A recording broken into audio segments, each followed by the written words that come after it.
Welcome to the Madison High School Radio Club Radio Operation Procedures video. In this video, I'll demonstrate how to operate both HF radios for the Madison High School Radio Club. Our flagship radio is our Yaesu FTDX 101 MP, brand new in 2023. It's a top-of-the-line, incredible rig. It uses an LDG AT Pro 2 antenna tuner, and we can choose either a G5RV horizontal antenna or a Butternut HF9V vertical antenna. We have a Bengali keyer with a Vibraplex paddle or a J38 hand key for sending CW, that's Morse code, and a Behringer microphone for voice. We have a large monitor with ham clock running on a Raspberry Pi to show propagation conditions. Our second rig is a little older, but still works fabulously. It's a Kenwood TS570S. It uses the same LDG antenna tuner. It has a Ham Gadgets Master Keyer MK1 keyer with the Vibraplex paddle or J38 hand key also for CW. It uses the same mic as the other rig, but with the audio run through a UR6QW equalizer to optimize the voice. A Rig Expert TI5000 interface is used for digital modes. To operate the HF station, first turn on the power strips. They're at the right of the desk and underneath the desk. Then connect the antenna BNC connectors to the antenna switch. There are two, one for the vertical antenna and one for the horizontal antenna. The antenna selector switch selects between them. Position 1 for the G5RV horizontal, position 6 for the vertical. Each transceiver stays connected. Then turn on the computer in the center of the desk.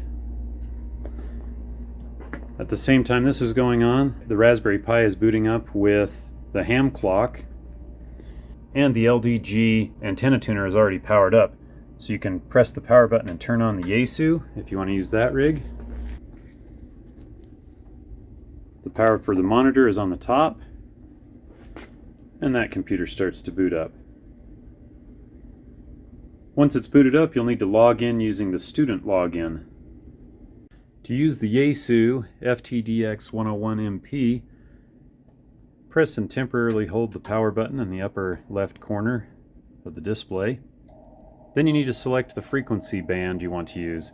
Right now it's on 14 megahertz. You can push any of these top buttons to select that band. Or if you want to use memory to select, press the VM key temporarily and hold. The display will show this, then rotate the multi knob to select which memory you want. Once you've selected it, you can either press the memory to VFO, the M to V button, or just push in the multi button, and it goes to that frequency. To tune the radio to the antenna, make sure it's in CW mode and that break-in is selected. Slide the slide bar on the J38 hand key and watch the antenna tuner. When the 4 outside lights come to the center, that indicates it's tuned. From then, it just shows you the power level. To adjust the power, push the multi button and then adjust the power. And the antenna tuner will show how much power you're outputting. To operate CW or Morse code with the Yaesu, first start AC log on the computer by double-clicking on the desktop icon, or it's in the taskbar as well.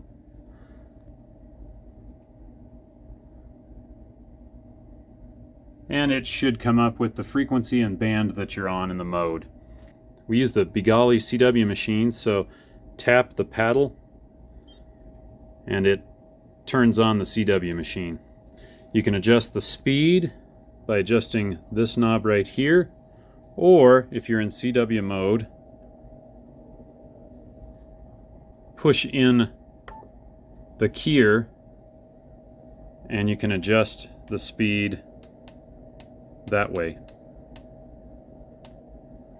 To select the filter, touch the RFIL button, roofing filter button, and choose between the 600 or 300 Hertz roofing filter. To adjust the frequency, just rotate the main knob to select the frequency.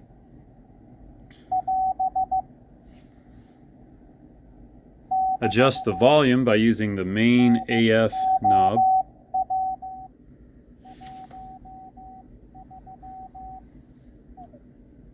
And begin transmitting by either using the Vibraplex paddle or the J38 hand key. Once you're finished transmitting, finish entering the information into the log and then hit log contact. To use single sideband voice mode on the Yaesu rig, first select a single sideband frequency. I'm going to do that by selecting the memory. Make sure you're in CW mode with break-in selected, and then tune the band.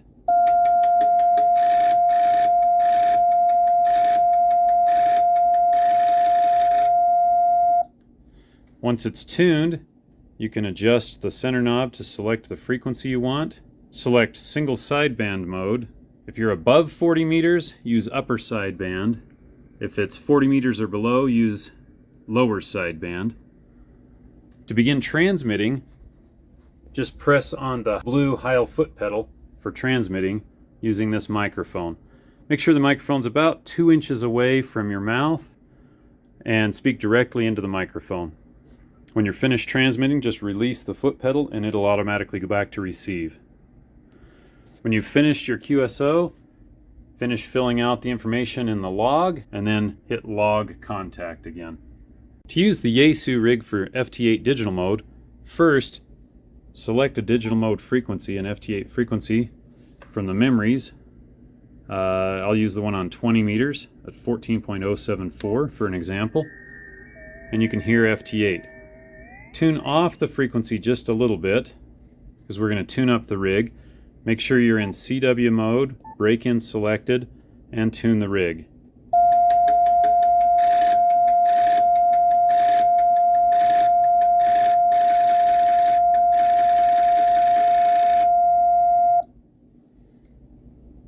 Press the multi button for power and turn your power down to 50 to 60 watts. Then go back to the frequency for FT8. On the computer, if it's been more than a week since the time has been synchronized, synchronize it by running the JT Sync program. Double click on JT Sync. Click on the clock, get the correct time, it'll look it up.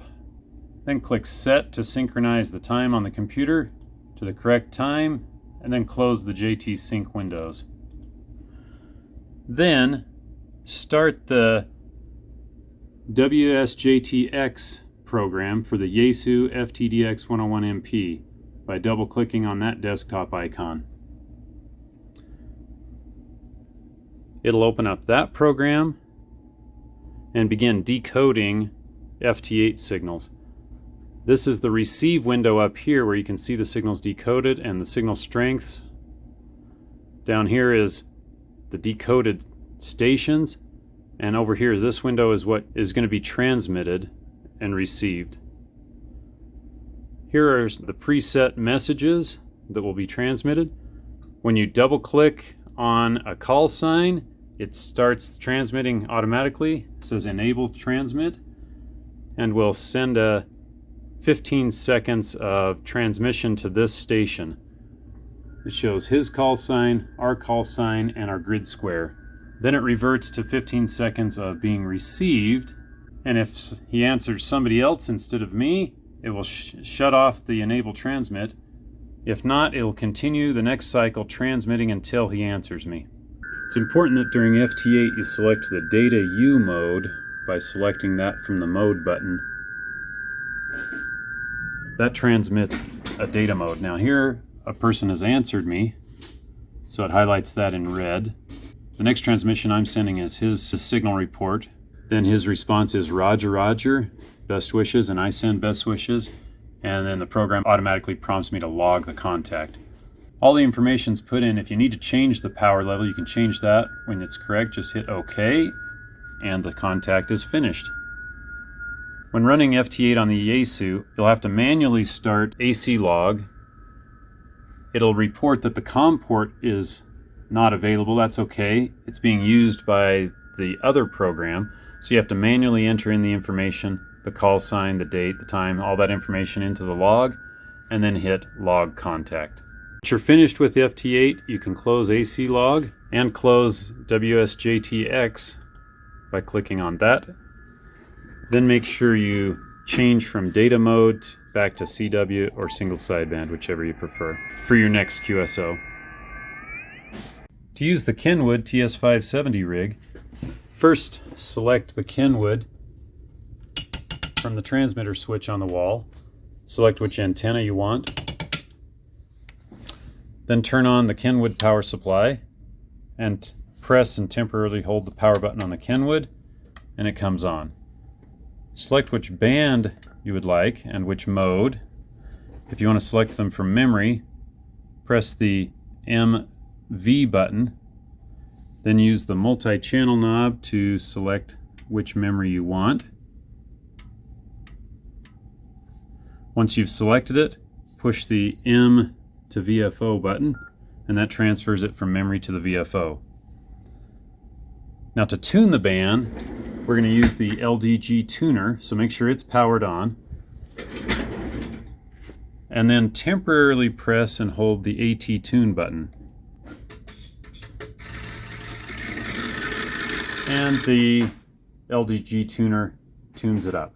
To use CW or Morse code with the Kenwood rig, first start amateur contact log on the computer. Once it's going, make sure you're in CW mode on the transceiver. If not, press the CW button here to change it to CW mode. Check your power level by clicking on power. You can adjust power by using the multi-channel knob. Turn on the Ham Gadgets keyer by flipping the toggle switch in the back up.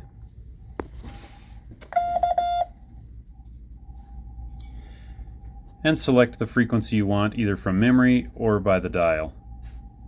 When you're ready to transmit, you can use either the Vibraflex paddle or the J38 hand key. Adjust the volume by using the AF knob and the frequency with the dial. Once you've completed a QSO, fill out the information in the log and hit log contact. To use the Kenwood 570 with single sideband, first make sure you've selected the Kenwood on the transmitter select switch and the right antenna that you want. Make sure that AC log is up and running. Now notice this will not automatically load the frequency, the mode, the band, because this program is set up to work with the Yaesu. So you're going to have to hand enter the information into AC log. Then turn on the power supply, power the radio up.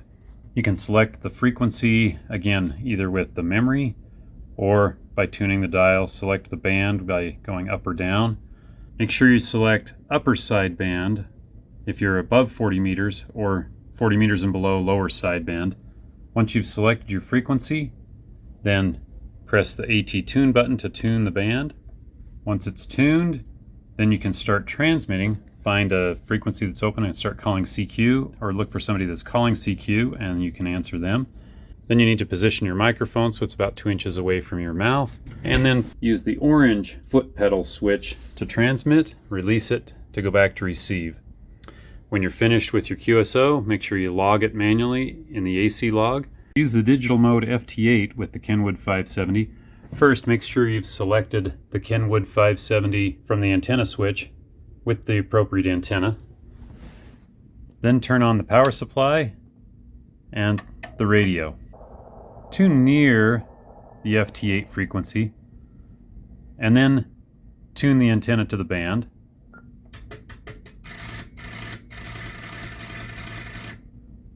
Then finish tuning into the FT8 frequency. Make sure the radio is set to upper sideband.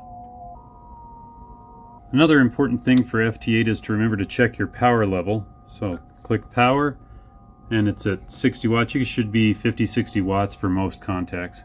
Next, if it's been more than a week since the time has been synchronized on the computer, run the JT Sync program.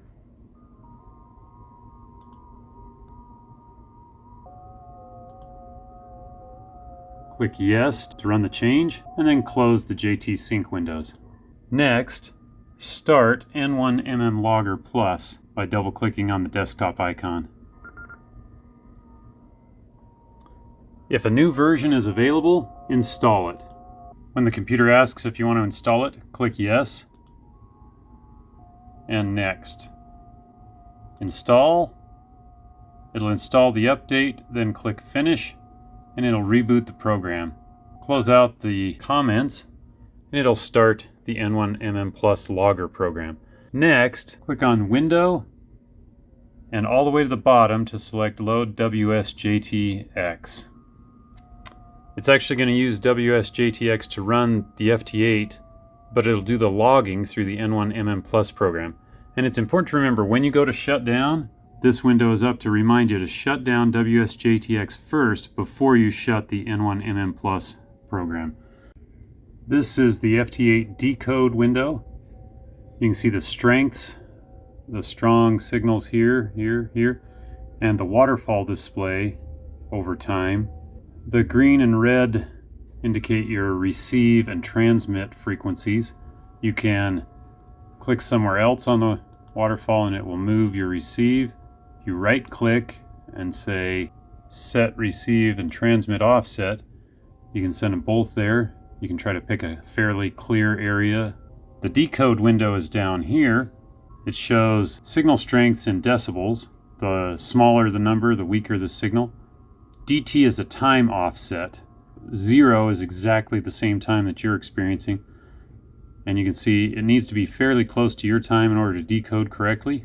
To transmit, you double click on someone's call if they're calling CQ. And in the transmit window, if they don't answer you, you can uncheck enable transmit or halt transmit in the middle of your transmit. So here I am transmitting to contact KG4OJT. After a 15-second transmit, it goes into a 15-second receive cycle. Then it'll transmit again if he doesn't answer me. All right, so here's the end of a FT8 contact. You can see a person answered me. And then as soon as it's done, it pops up a thing to log the contact. All the information's already entered, so I'll just hit OK. And it logs the contact. You can see it right there. And on to the next one. Now when you're done with the station, ready to shut things down, then first close the logging program. If you've been doing a digital mode, close WSJTX first. Then, after this message disappears from the screen showing that it's successfully closed, then you can close the N1MM logger by clicking there. It'll ask if you really want to quit, say yes. If you have AC log open, then just X out of it like you would any program. Then make sure you turn off the radio with the power button, and then the power supply for the Kenwood. If it's the Yaesu, make sure you just turn the power off. You can leave the power on the antenna tuner. It'll turn off when we turn the power strip off. For the ham clock that's running on the Raspberry Pi, click on the Raspberry, scroll down to log out, and then click shut down. It's important that the Raspberry Pi be shut down that way instead of just turning the power off. It'll corrupt the memory in it. So once the Raspberry Pi is shut down, both radios are shut down, then make sure you disconnect the antennas from the switch. This prevents lightning or static buildup from being a problem. Then shut down the computer.